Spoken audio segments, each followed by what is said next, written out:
grandi questioni di questi decenni, costantemente. Io comincerei, prima che tu inizi la lezione, ti voglio fare semplicemente una domanda molto banale, e cioè la tua fedeltà al cinema, ai classici del cinema, che è la costante che accompagna tutta la tua vita, fin dall'inizio, ecco, fin dalla Cinémathèque Française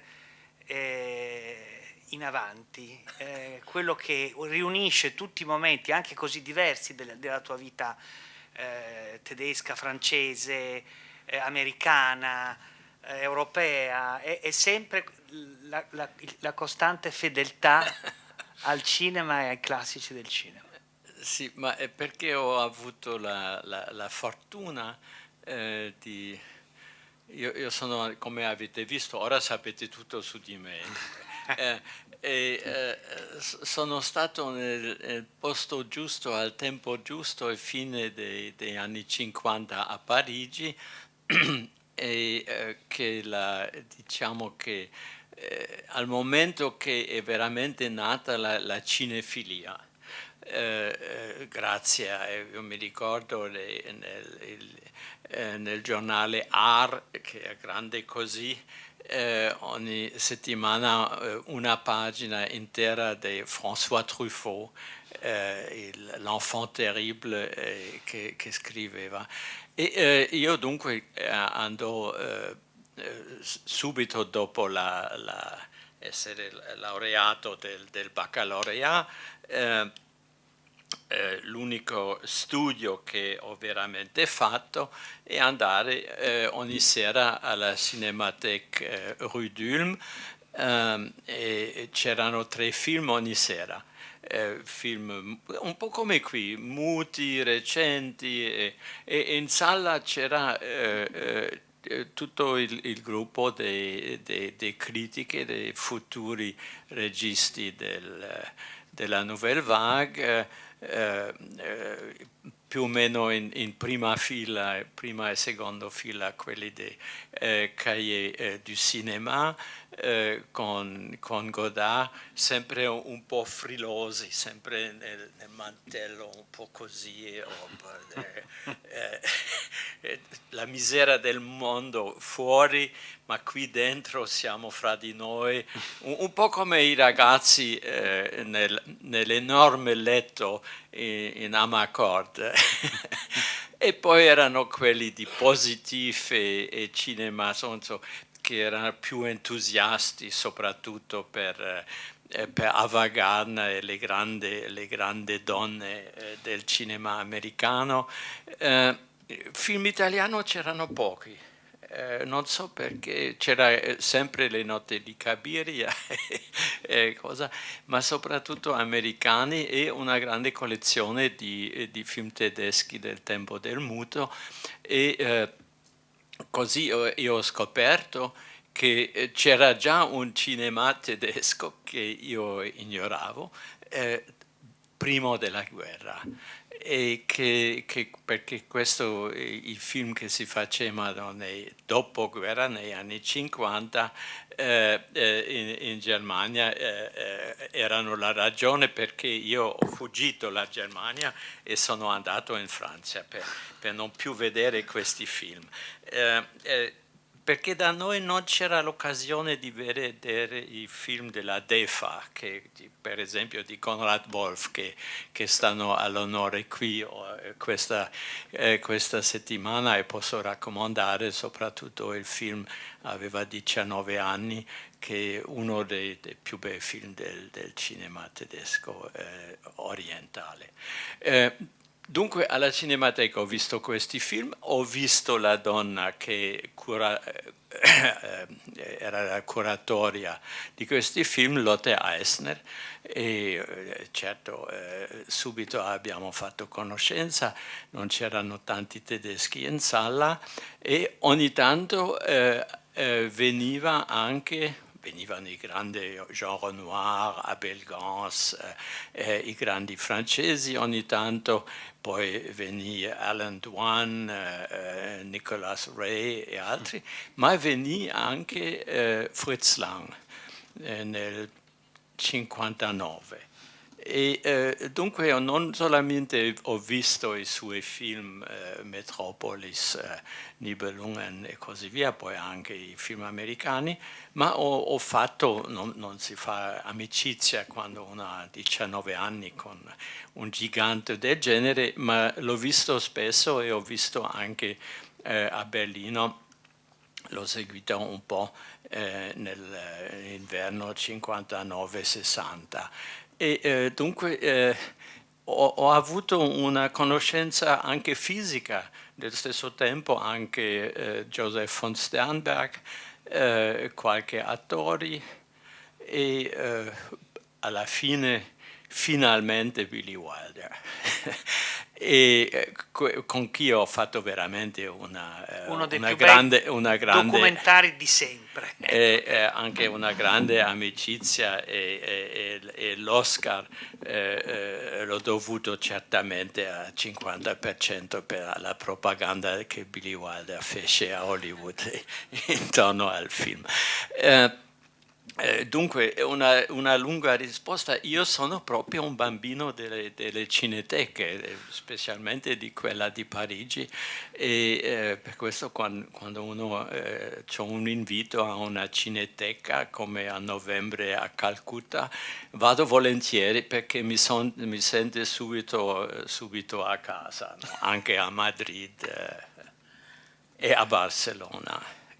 Sì, ne ho visto parecchi di cinemateche, è sempre lo stesso spirito. Come dire, è un po' a questa epoca entrare nel cinema non era tanto per the glamour o per i soldi, era praticamente come entrare in una fraternità, in una confraternità, quasi come in un chiostro. Si rinuncia a tutto, sta povero, ma non c'è da fare come si dice, le vœu dell'obéissance. Il voto di obbedienza. Dell'obbedienza no, la disobbedienza. Va bene, allora ti lascio e vado ad ascoltare. Abbiamo un accordo. Ciao. Per la video va bene se io sono in piedi?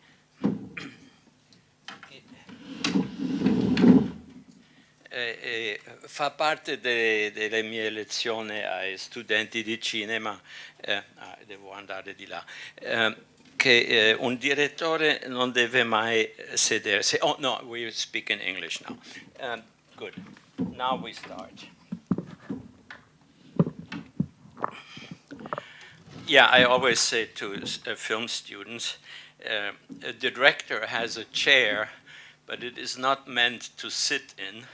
It's so that he can put his books and his script and stuff in the chair. It's better if the director is standing up, and it gives more energy to the whole team. I choose to speak not, how to run your day as a director, how to prepare, how to stage, and all that. I wanted to, because I met a young actor last night over dinner, and I realized what is mostly missing in film schools all over the world is to work with actors. Nobody's teaching that. And so I know it myself. I also had to learn it in practice in not a painful way. It was an interesting way, but I'll give you kind of a shortcut, and it is.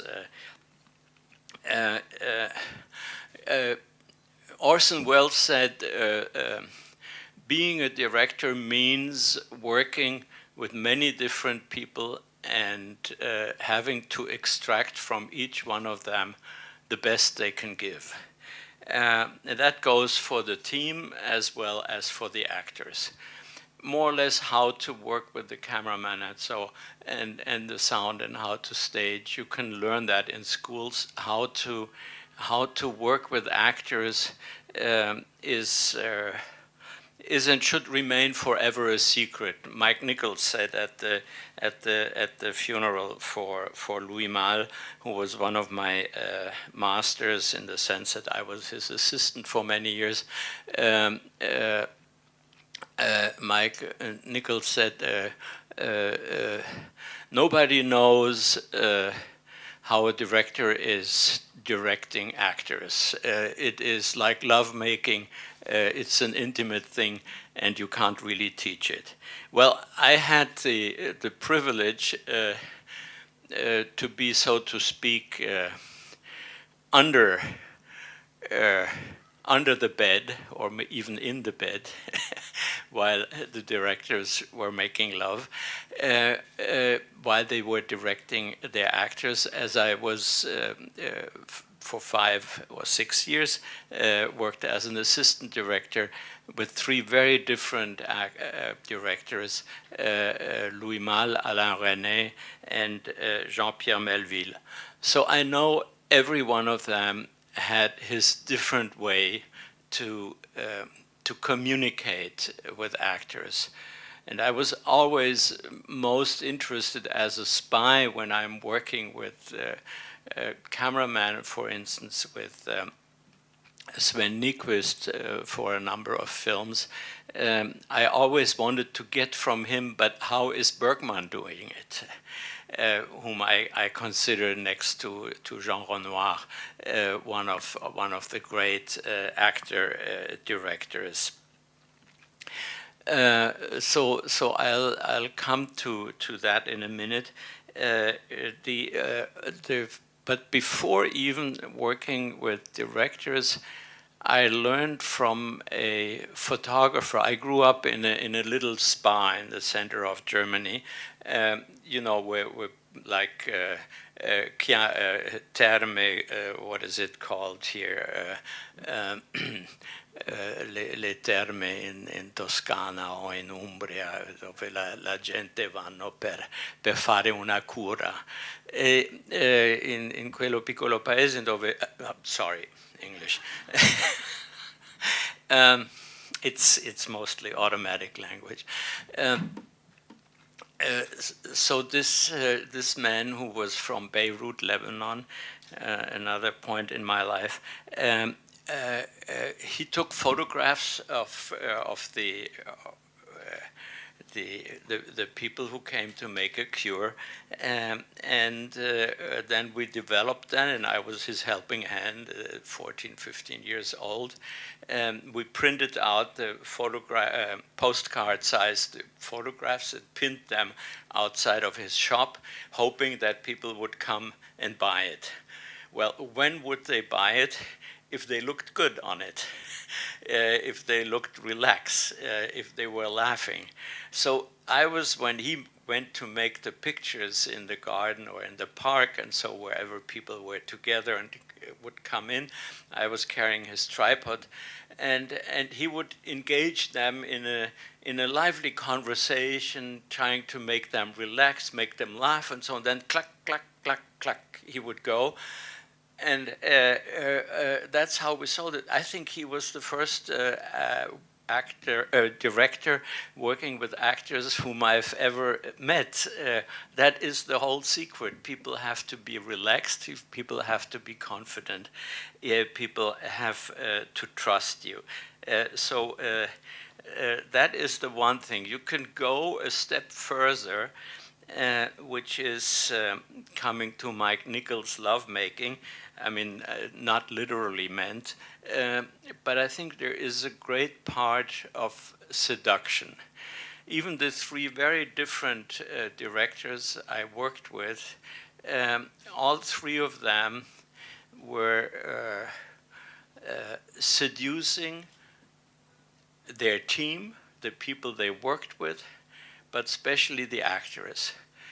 seducing in the sense that they were focused on him. That in order to later on with your film seduce an audience, it's good to first seduce your team so that they all work together on the same film. They have to believe somehow, not that you are the greatest, but at least that you are charming, that you are nice, that you are paying attention. So that is really the performance. It's a performance every director has to give. I always remember when one of the first shooting days with Louis Malle, it was for Zazie in the Metro. We were underneath the Eiffel Tower. He arrived with a little Dauphine, Renault Dauphine, and pulled his handbrake to make a power slide and jumped out of it and had a little cap on. What are we doing today? All the way up there on the Eiffel Tower or down here? And as he looked up, he held out his hand and he said, wait a minute. Give me some rope, bring some rope. Let's rope in this square here. What is it? Blood was dripping down. Somebody had jumped up there. So he said, we declare this square here the monument to the unknown suicidal jumper. I stood there and I thought, God, he's got such wit, he's got such charm, isn't he wonderful? In a very different way, Alain Resnais, the next film I worked with, was as an assistant to last year in Marienbad. They were shooting in Munich, I was in Paris, so they needed a bilingual French-German assistant, and I happened to be there, again, at the right time, at the right moment. And they were wonderful. Delphine Seyrig, it's the first time she worked in films. I think the most charming and most wonderful actress I've ever seen, if I had to choose from all the celebrities. And she came in a raincoat, and René was kind of a tall, thin, very hieratic man. And he was walking next to her, kind of whispering in her ear. And for the next 12 or 14 weeks of shooting, all I remember is Alain Resnais whispering down in Delphine Seyrig's ear, whatever things, I don't know. But this was his secret to make her relax, to make her feel good. He had much more difficulty communicating with Giorgio Albertazzi, who was the male part. But it was clearly a form of seduction. Nobody knew, and to this day, I think nobody knows, if they had an affair before, during, or after the film. Complete secret. Very discreet. So when I say seducing or engaging with the actors, I don't mean to make a public display of it. It is, but before actors can give you, you have to give them. Now, the third man was not of the giving kind, Jean-Pierre Melville. Actually, there is another documentary I think is running tomorrow about him. Don't miss it. Very interesting. So he is playing the power game. Everything with him is power game. His hat on, his sunglasses, his coat, his poker face. To cast actors, when he had them come to the studio, and I did 2 films with Jean-Paul Belmondo with him, and I can confirm he was joking like on the picture here every day on the set. Melville he was living in his own studio. Now the sound stage was not much taller than this room where he shot all his films in. So he had his table here. He was sitting behind the table, his hat on and his sunglasses, two lights pointing towards the entrance door, and the actor had to come in for the casting, and at first had to walk this whole distance in diagonal across the room with the lights on him. A lot of smaller or small-scale actors didn't make it even halfway through and broke down already. He worked with intimidating everybody. It certainly worked very well with people like Alain Delon or so, who loved this kind of power game and would immediately engage in it. One who would not do it was Gian Maria Volonté. He came in, made a few steps, understood exactly the setup, just turned around and left. Fuck you. You're not going to do that to me.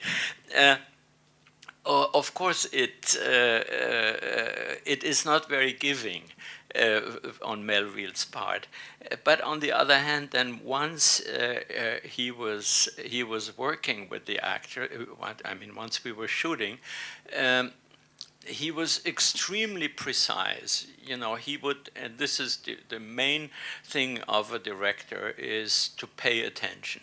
You have to see what the actor is doing, and you have to listen how he is delivering his line and how he is doing, and if possible, you have to kind of see what is really his personality, how is he this day. So this is the giving side of even Melville did that very well.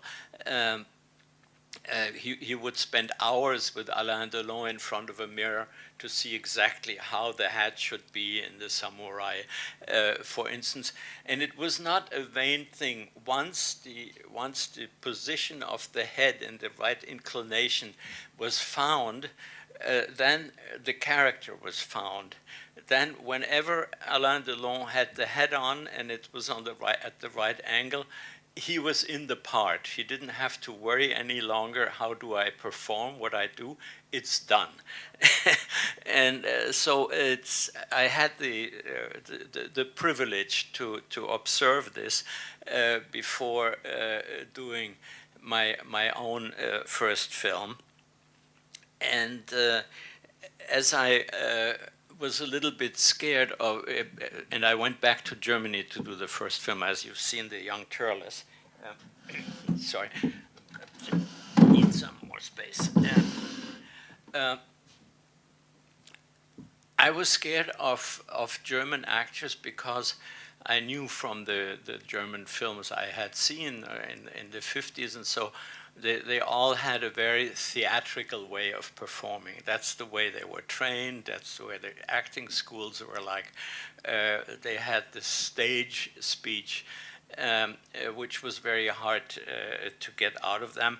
And that's why most directors of my generation, until then, a few later, as Fassbinder came, refused even to work with these actors. And that was one of the reasons why I picked Young Turles, is that obviously they were all 15, 16 years old, and I didn't really need to have actors. So that I can catch my breath, I'll just play you a short piece, a clip. Schweig! Wir haben deine Ausreden satt. Wir wissen nun ein für alle Mal, wie wir mit da dran sind. It's not in sync, but let's not worry. Sag doch, ich bin ein Dieb.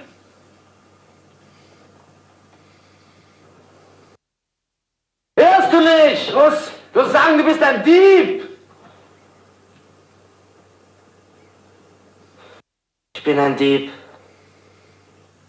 Das war eine gute Idee von dir, Kleiner. Und jetzt sagst du noch, ich bin ein Tier. Ein diebisches Tier. Euer diebisches Tier. Ich bin ein Tier, ein diebisches Tier, euer diebisches Tier.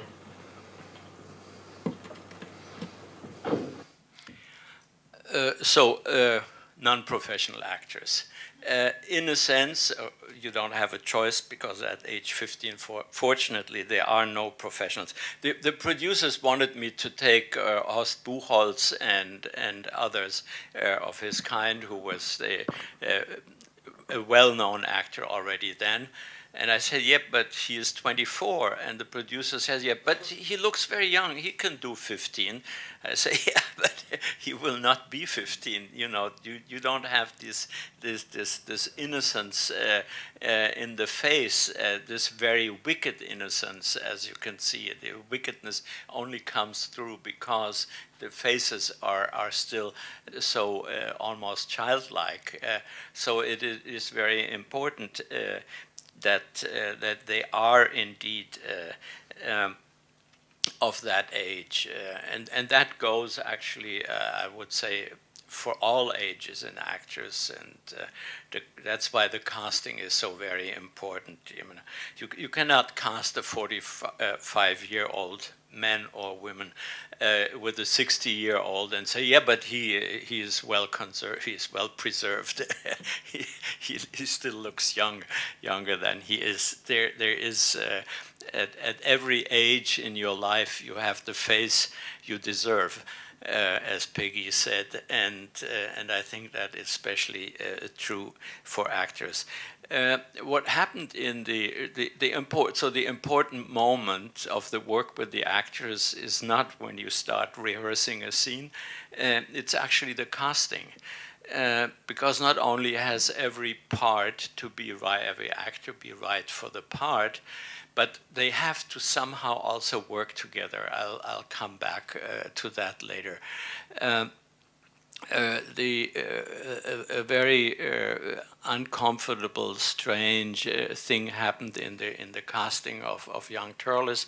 I first found the boys who were kind of terrorizing this one boy, terrorizing the whole class by designating one boy.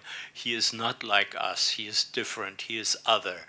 And such, like little dictators, they can unite the rest of the group because they point to one enemy, and that then helps to create union among the others.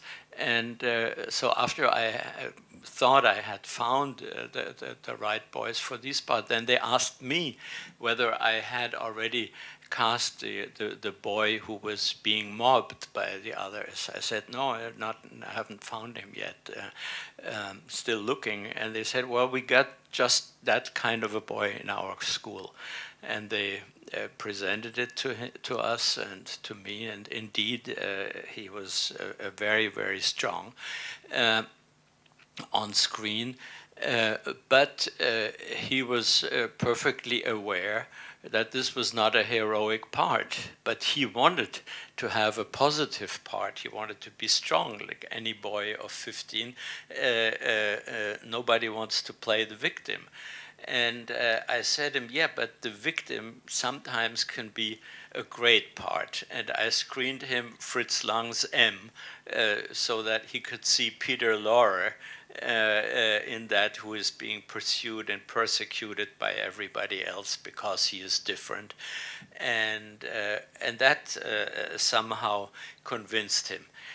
Now what happened is once I had the rough cut of the film, the producer asked me, about music and the musician, and we need music. I said, I don't feel any movie score on this film. And he said, yeah, but surely we need something. I said, yeah, well, maybe we can ask some real composer. And because during the shooting I had mostly listened to Bartók music. It's set in Austro-Hungary, and it's about that from that time. But when I tried to put that on the soundtrack, it was impossible. The music was too strong. It took over the picture. So I went to see a composer of opera and so-called modern classic music, Hans Werner Henze, we then worked various times together. So he watched the rough cut and then said, yes, young man, I will do the music to your images on condition that you do the images to my music next time. And I asked him, well, what do you mean, maestro? He said, opera. You have to stage opera. I say, I don't understand anything on opera or in music. Well, just come along tonight here in Berlin at the Opera House. There is an opera of mine playing, and you can have a look. And I said, yes, but okay, it's all very fine. I can see it's a fantastic medium, music, singers. But I wouldn't know. I wouldn't know how to work with singers. You know, I hardly learn. I just learning how to direct actors. And you say, oh, that's the easiest part. Praise, praise, praise. I said, you're pulling my leg. He said, no, I'm absolutely serious. When did you last sing? I said, I don't have a voice. I don't sing except maybe sometimes in the morning under the shower. He said, yeah. And why do you sing under the shower?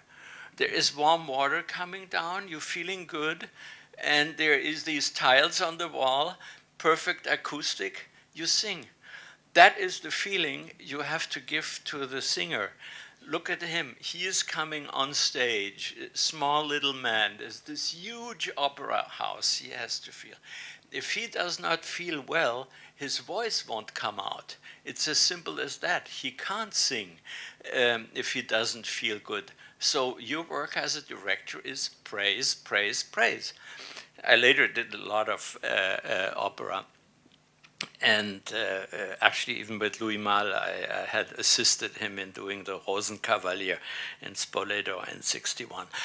So I knew a bit what an opera director does.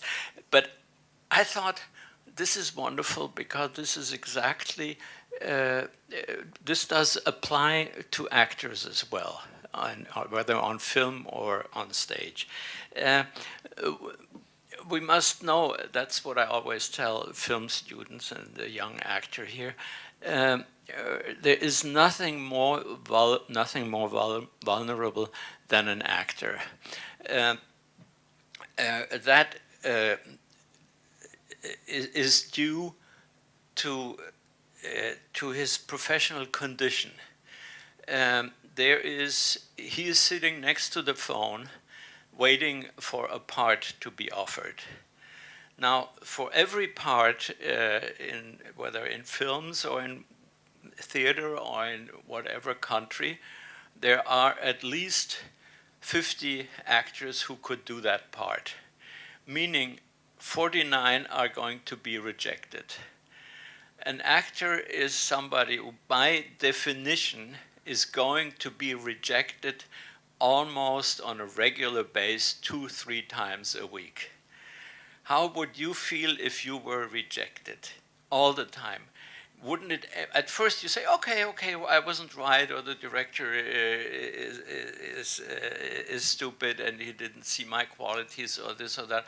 But little by little, it eats you up. You feel something is wrong with me. I'm being rejected all the time.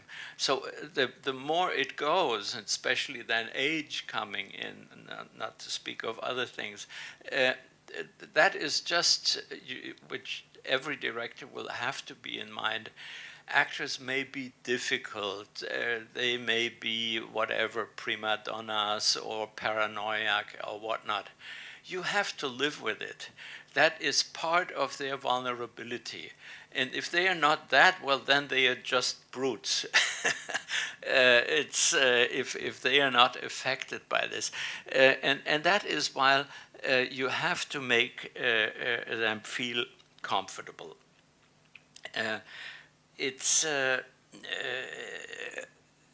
it is not always easy because you yourself as a director are in a way vulnerable, and you have your doubts sometimes, either whether this casting was right or should have been another actor. You're not sure maybe about the sequence you're shooting, but you are not allowed to show that. I'll come back to it. You should not, on the other hand, be the father, the figure, the one who is never disturbed by anything. But we were saying about Lebanon, Beirut, when I was shooting there, Circle of Deceit with Hannah Shigula and Bruno Ganz in the middle of the Civil War in 1980-81. One day there was a scene in the garden, but the ruins smoldering in the background. I was sitting next to Hannah, who was preparing for the scene, and I said, well, maybe we should run the lines just between us here once, you know, what is today's dialogue, what is there, because what do you think? I'm not sure that this scene really works. And she looks at me and they say, are you crazy? How can you ask me whether this scene is any good? I'm just trying to perform the scene. If you put in my mind that what I have to say and the situation maybe isn't well written, then I cannot perform it. And so I begged her pardon, and she was absolutely right. And she said the greatest liar of all was always Fassbinder, who would always pretend that he knows everything and that everything he's written in every script is perfect. So I learned this. Nevertheless, a few years later, or actually the next movie after Circle of Deceit was Swan in Love, the Proust adaptation, with Jeremy Irons, Ornella Moody, and Alain Delon. There is, for the Proustians between you, there's at the end of this volume, Swan in Love, there is a wonderful moment when Swan finally realizes that he is falling out of love. And then he's going to marry her, Odette. So he is with his barber who is preparing him, and it's like almost like a monologue, you know. And he says, "It's unbelievable, after all, that I spent years of my life and the best part of my fortune on a woman who was not really my type." And has to be said in a very casual way, of course, to not play the deeper meaning. So I said, I come in, same situation, Jeremy, should we run the lines? You always have to do this as a director. And I say, so today we finally get to the most famous line of Proust. And he said, shut up. How can I say it now? If I know this is the most famous line of Proust, I cannot perform it. I cannot deliver it. So you see, you make mistakes, even against your better knowledge. It's speaking of being comfortable, for how important it is for the actor. That was a lesson I can only give you the lessons I learned, or the anecdotes. That's a lesson I learned from Sven Nykvist about Bergman. And when I asked him, well, how is Ingmar doing it? And he said, well, he's not really directing the actors. I said, yeah, well, but what is he doing? They are so wonderful. He said, well, I don't really know. Like, he comes on the set very early in the morning, before me, same time with me, before the actors come. We set up a little bit the situation. Where should she sit? Where should she go? We set up the camera. We look where's the light coming from, so it would be good if she is there. And then he goes to the makeup room where, let's say, Liv Ullmann is being prepared. Actually, it was a story about Liv Ullmann. And so, knock, knock, he goes in. How are you today? Good. The makeup lady is preparing her. Now, Sven Nykvist told me, actually, that is a secret. She's preparing her with the sponge and all that, pretending to make a makeup. But we don't use makeup. That is the whole secret. If you see Persona or Bergman's film, there is no makeup. So it's just a wet sponge. It's to give the feeling that something is being done to you, that somebody is taking care of you. It relaxes the face. And she believes, of course, that there is a little makeup on. So he goes, so what did you do last night? Oh, you went out for dinner. With whom? With this friend? Oh, yeah, I heard about this restaurant. Is it any good? It gets her talking and talking and talking about what she did last night. And so let's say this is the very difficult scene, or famous scene, which he shows twice in Persona. And with B.B. Anderson, and then the assistant director knocks at the door and says, "We are ready. Okay, Liv, shall we go?" He comes with her to the set. She sits her down. Camera, light. You know, we have it here, there. Hardly goes without speaking, and they shoot. So this was just before action. He says, "Oh, hold it a minute," and he goes over and he whispers something into her ears, just as Alain Resnais did with Delphine Seyrig. And then he steps back, and then, okay, it's fine. Okay, roll. Let's do it. So it was completely the whole exercise to take her mind away from the scene she has to do. The opposite of actor's studio. It is so important that the actor is just relaxed and does not have to perform, but that things would come naturally to him. Of course, if Elia Kazan was here, he would tell you the exact opposite. Understandable also, it's a different style of acting, it's a different type of movie. It's very American. It is very much performance. Maybe I give you a bit of performance. I just have to see. Maybe I need a little help here. How do I get back?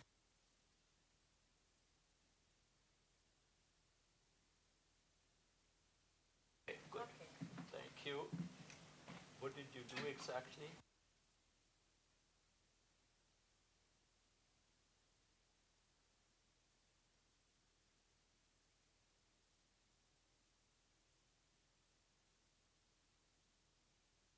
That's just the thing, Willie. If I had $40 a week, that's all I need. $40. I can't take blood from a stone, The Willie. year Ralph Smith was nominated, your father came to me. I'm talking about your father. There were promises made across this desk. You mustn't tell me that you got people to see. I put 35 years into this firm, Howard, and now I can't pay my insurance. You can't eat the orange and throw the peel away. A man is not a piece of fruit.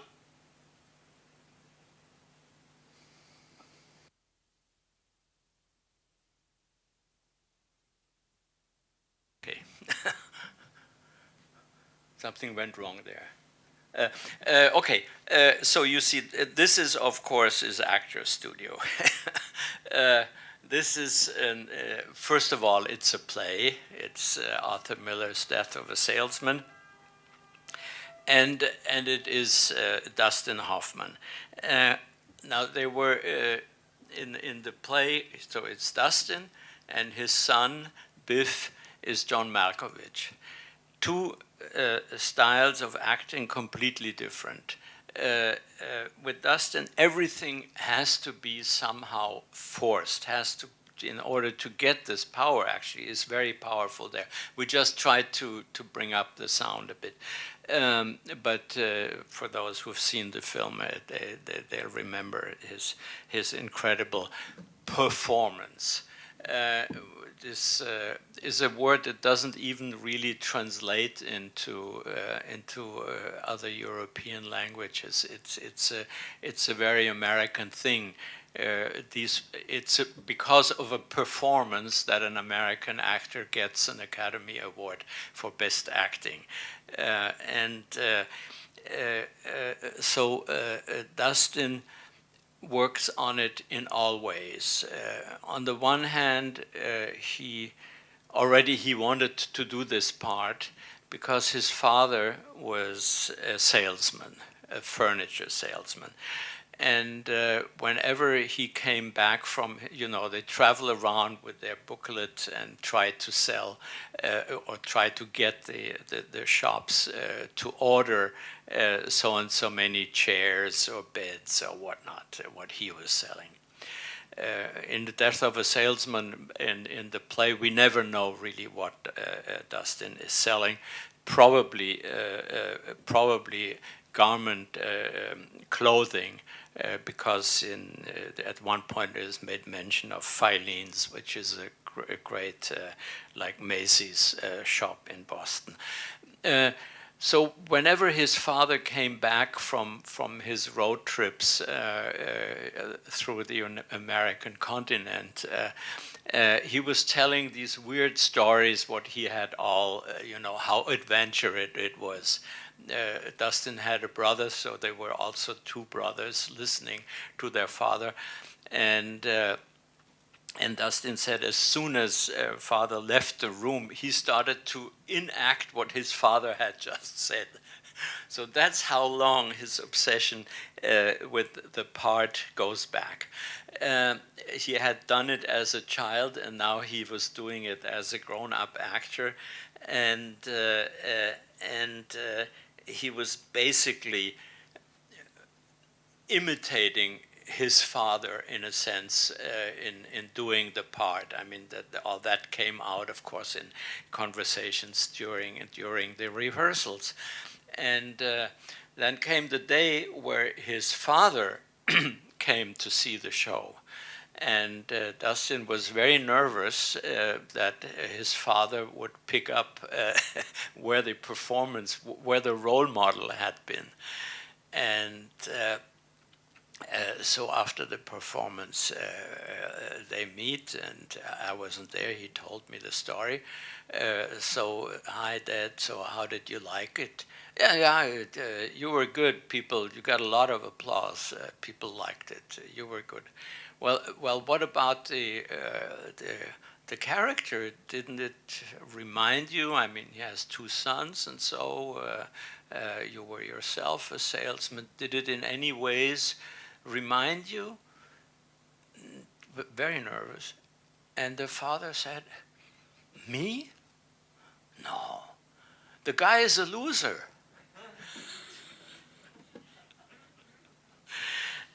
So he did not recognize himself. But as you can see, Dustin did base it, so he did his actor studio work, going back to his childhood and everything.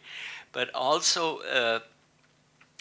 before this long monologue, which goes on for 3 or 4 minutes, which is long for a film monologue, he did push-ups behind the scene in full costume. He did his push-ups. Camera was rolling, clack, still some more push-ups. Up he came running in, and then he did it. Because he was 45 or 46 when we did it, but the character's meant to be 65. So he said, so I have to be out of breath. He cannot go through such a long thing if he doesn't. So it's the physical thing. You all know the anecdote when he was doing Marathon Man, with John Gielgud, and for 2 days didn't eat or drink, and because when the dentist is torturing him, so that he would really suffer. And Gielgud said, "Why don't you just pretend?" That is the British acting style. You just pretend. But whichever way an actor goes, and Malkovich went in a completely different direction. He also comes from theater, the Steppenwolf Theater in Chicago. This was one of his first screen appearances, the second one after the Red Khmer thing there, Killing Fields, where he was a photographer. But this is like his first film role. And he does it in a very spontaneous way. He's acting, say, like Belmondo would act. Belmondo, when in this film where he plays a priest, for instance, so it's quite a serious part, and Léon Morin Prêtre, I don't even know the English title, a beautiful film, not a gangster film, obviously, but Belmondo was completely believable as a priest, but when the check was being done, he tried to put the finger in just before, which drove Melville crazy. But he was always joking, like he was joking there with Gene Seberg. He needed that. And then, buff, he was in the part, but it was the joke created the naturalness of his performance. Not to be discounted, Belmondo was a great actor. Now, again, about the vulnerability and the things you have to deal with and to protect your actors. As I said, you have to watch them, you have to listen. And once the take is over, you make one take, cut, you're supposed to tell something to the actor. He's expecting. You're the one who's been watching him, instead of, or in replacement of the entire audience that one day will see him. So he depends on your reaction, and it has to be an honest one. It is no good you say, oh, this was fine, let's just do another one faster and funnier. No, that doesn't help. You have to really catch on certain things you saw, and that he will understand. It's good that you made a pause, and then you took the thing in. Once you had the cup in your hand, then you started to speak again, which gives the moment of hesitation. You give anything like it. It has to be specific. It has to prove to him that you actually did watch him.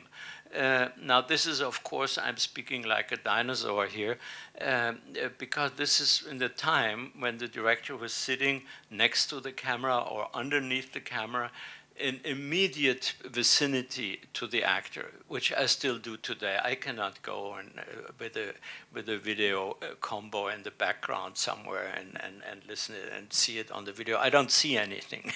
I have to be in the vicinity, and I believe that this is it's a very, very important part of being and of working with actors. But as I say, other people, other times, other techniques, I don't know about that. In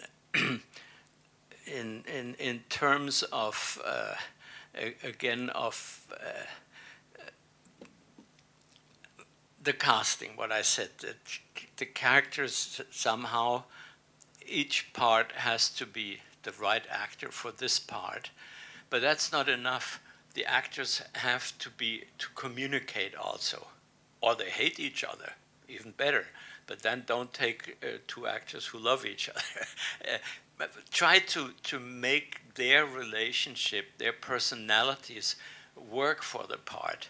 It is, you're not doing films with actors, you do it on actors. Every feature film, whatever fiction and whatever a character is played, is always like a documentary on the actor who is actually playing the part.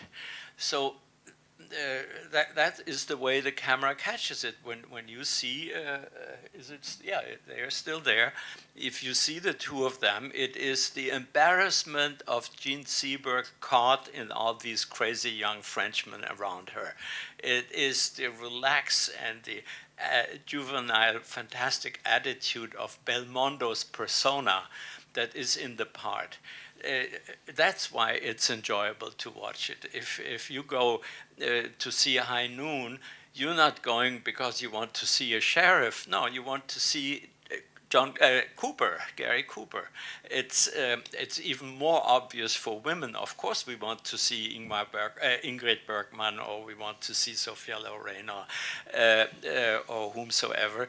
It is never. The part that is important is the persona of the actors, and you have to adapt the part to the persona of the actor and not try to transform the actor into the part, because that'll never work, and anyhow you will lose the capital you have, which is the personality of the actor. And at the same time, the relationship between the actors is so very important. 30 years ago, I did The Handmaid's Tale, you know, which is now on as a series, out, very fine. We did it in a much stricter. Harold Pinter had written the screenplay, so there was no soap opera in it. It was a very austere and rigorous thing, and we thought that Natasha Richardson, who died in a terrible ski accident, was fine for the part, because there was nothing soap opera about her, nothing melodramatic. It was really perfect. She had her dignity, whatever she had to go through.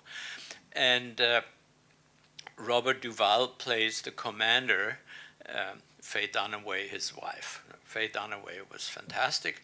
So was Robert Duvall.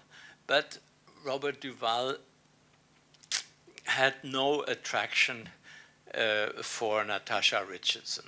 It was just not his type. She was not supposed to know that. But unfortunately, she found out, because we were in North Carolina and Raleigh in the same hotel, and somehow the water pipes in the bathrooms transported the dialogue, and she overheard him on the phone in his bathroom, probably while crapping, complaining about this bean, whatever, Paul, that was playing the part, and that she was no Vanessa Redgrave, her mom, and there was nothing secret and nothing exciting about her.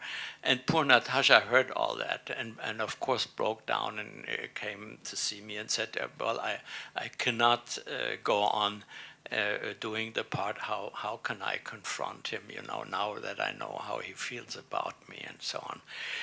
And I said, look,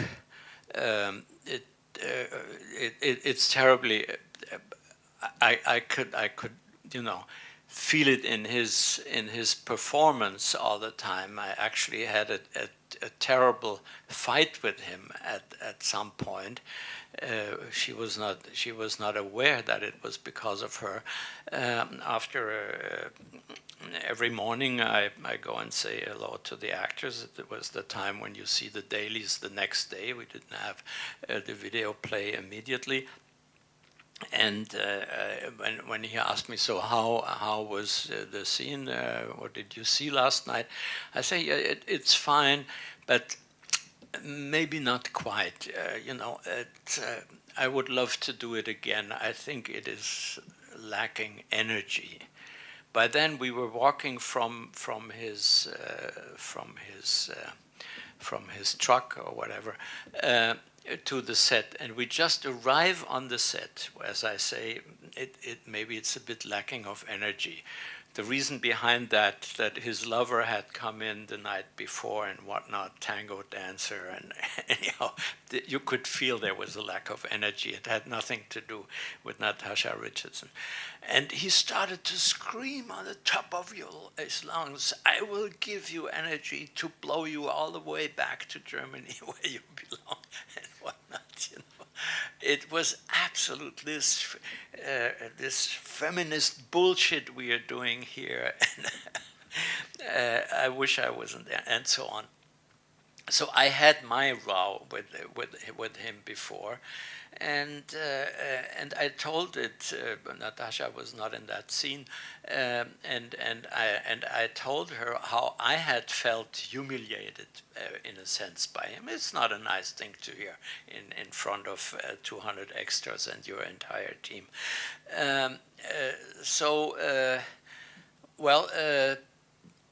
We both had a moment of vulnerability. I think even we were somehow crying on each other's shoulders, and then we said, "Okay, we'll muster it. We'll be accomplices together, and we'll do it." And I told her, because it is worth it. You know, he is such a good actor. It's not going to show ultimately on screen, and you just forget what you heard, and you know you're not married to him. It's 6 or 7 more weeks, and then you'll never see him again in your life, and you will have had a fantastic partner. And indeed, when the last scene comes, last scene of Duvall, because Natasha's character comes to see him in his office, where he's trying to seduce her every night, and she has a razor blade up her frock, and she goes to him and she holds out and slashes his throat. So this has to be prepared, you know. You put prosthetics and whatnot, and a pear in the hand, and a tube, and blood that then will spill out at the right moment when he's pushing on the pear. So we do it once, and as she holds up with the knife and has not even slashed down, already the blood is spurting out. So white shirt, coat, dress, everything has to be changed. Half an hour later, second take, you know, bomb, fantastic. He falls down, the camera follows, no blood is coming. Somehow the tube had been, that's what always happens, you know, with special effects scenes. So nothing special about that. What was really special was the following. Then it all worked. He falls down. The blood is on the camera pans. He's on the floor. There's a puddle of blood getting larger and larger. His face is reflecting in the puddle of the blood. And I let it roll, and finally cut. And I kneel down and bend over him and say, "Bob, I think we got it." And he says, "You betcha." I say, "Yeah, well, was it special for you? I mean, all the special effects worked." He said, "Yeah.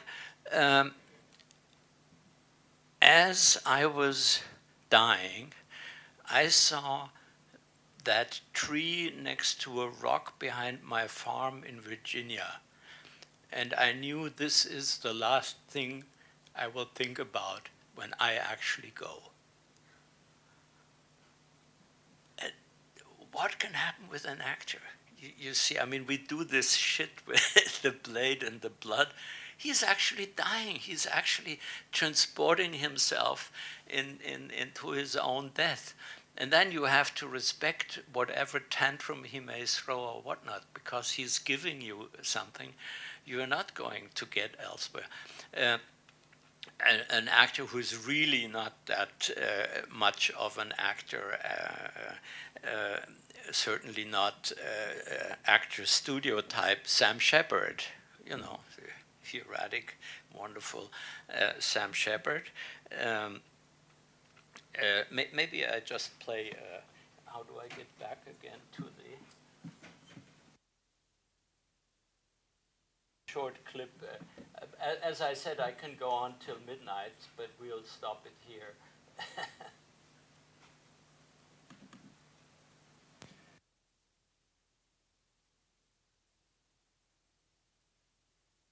I think you should get married, Mr. Faber. Now we must know these are father and daughter, but they don't know it, and they fall in love. We had a kind of a disagreement.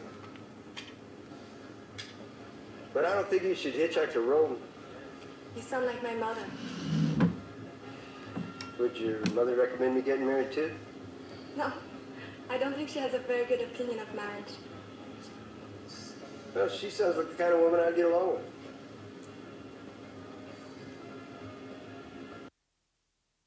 Will you dance with me?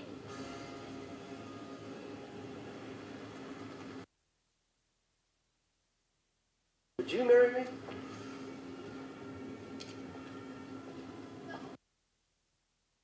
You want to slow dance?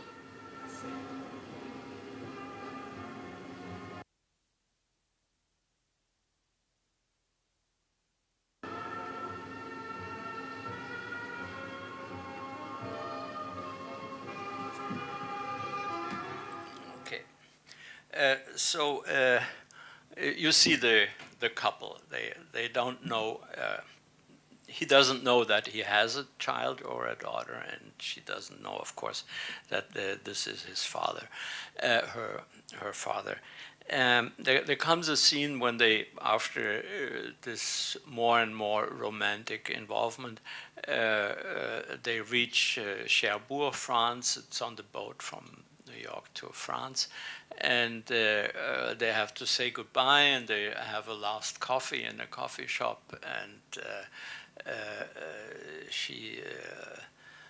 he wants to make it as casual as possible. Sam Shepard is not going to cry for a nice farewell scene or so. So he's just getting up and say, well, drop me a postcard if you want to, once you get to Athens.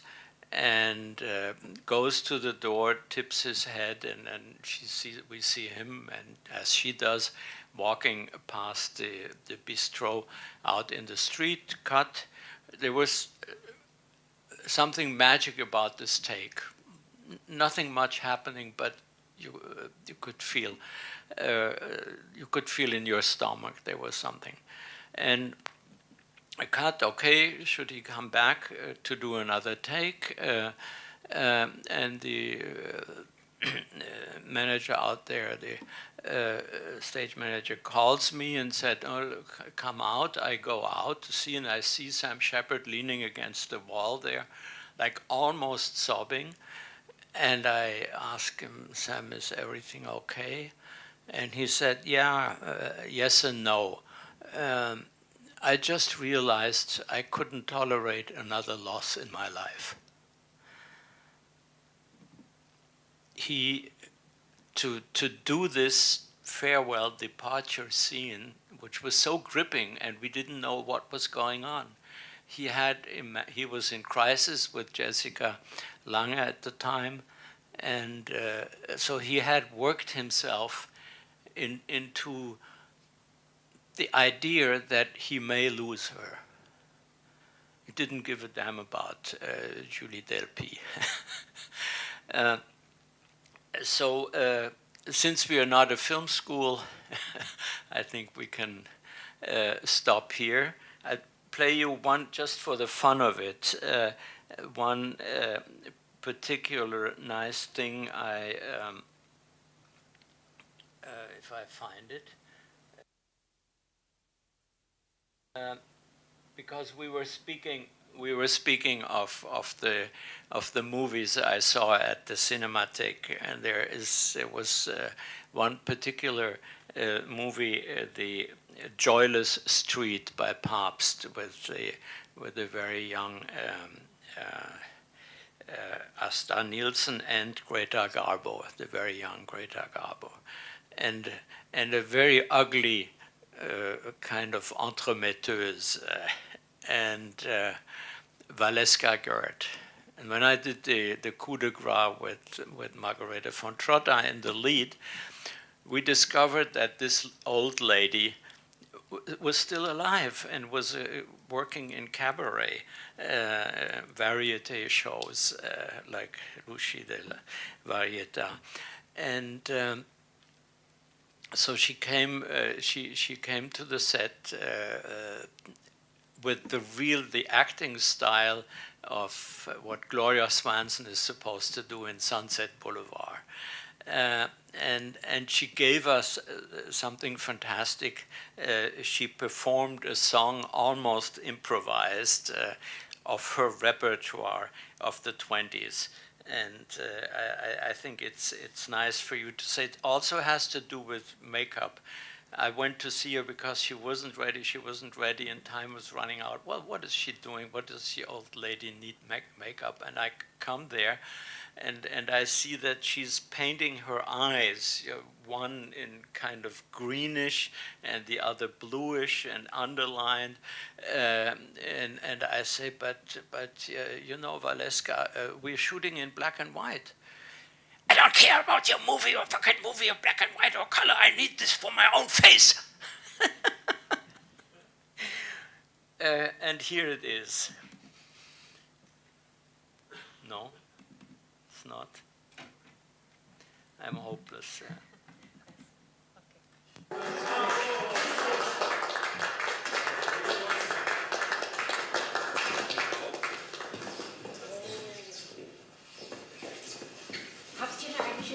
Pianisten.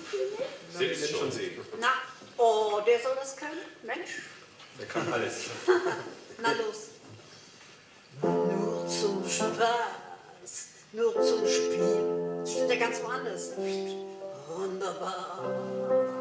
Und dann ganz einen Reizer gedreht und gewiegt. Schnell und dann ganz fest an sein Herz sich geschmiegt. Denn alle, aber nicht, seid meine, hast schon. Und dann dich, kleiner Leutnant, ich liebe ich schon. Und seinen Schnorr. Hoch jetzt der Welt.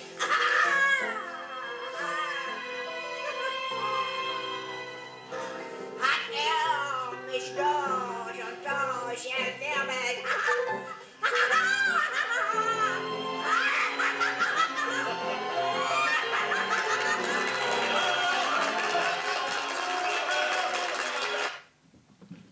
So much for acting. This is still yet another acting style, but you have to take what you're given, and it's the greatest joy in filmmaking is really this working with the actors. The camera, the cranes, the movement, the new technology, everything gets very tiresome after a while, but working with actors never gets tiresome because that's life. You know, you're right there. Life. Thank you.